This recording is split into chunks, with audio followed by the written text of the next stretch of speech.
बिस्मिल्लाहिर्रहमानिर्रहीम। अस्सलाम वालेकुम।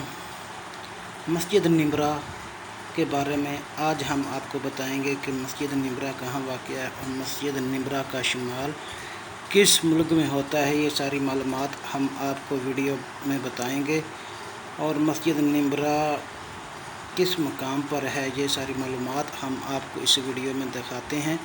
अस्सलाम वालेकुम नाज़रीन, अगर आपको हमारी वीडियो पसंद आए और चैनल सब्सक्राइब करें और बेल का बटन दबाएं और आने वाली वीडियो आप तक पहुंचती रहे।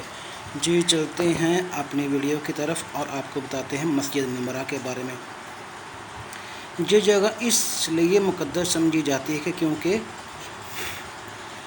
नबी करीम सल्लल्लाहु अलैहि वसल्लम ने हज़रत अलविदा के मौके पर जहाँ खुतबा दिया था, यौम अरफा को खुतबा हज इस मस्जिद से दिया जाता है। दुनिया भर से आए हुए हाजी जहां खुतबा सुनते हैं और फिर मैदान अरफात में वक्फ़ करते हैं। सऊदी हुकूमत ने मुख्तलिफ़ दारों में मस्जिद को बहुत बड़ा किया है।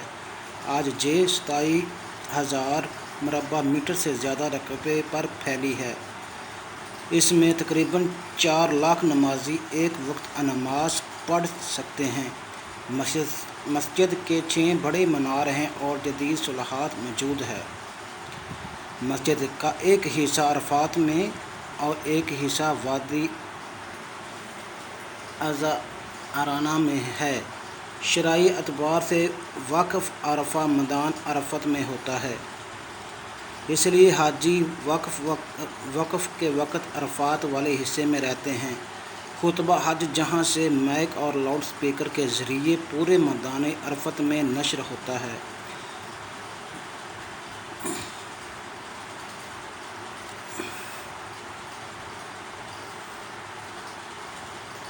अब्बासी खिलाफत के दौर में तकरीबन 808 ईसाई जहां एक मस्जिद बनाई गई।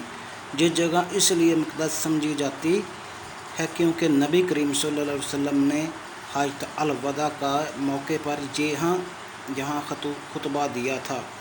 यौम अरफा का खुतबा हज इस मस्जिद में दिया जाता है।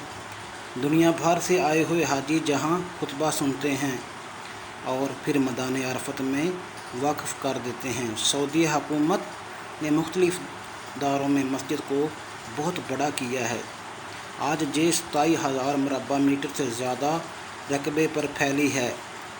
इसमें तकरीबन 4 लाख नमाजी एक वक्त में नमाज पढ़ सकते हैं और मस्जिद के 6 बड़े मीनार हैं।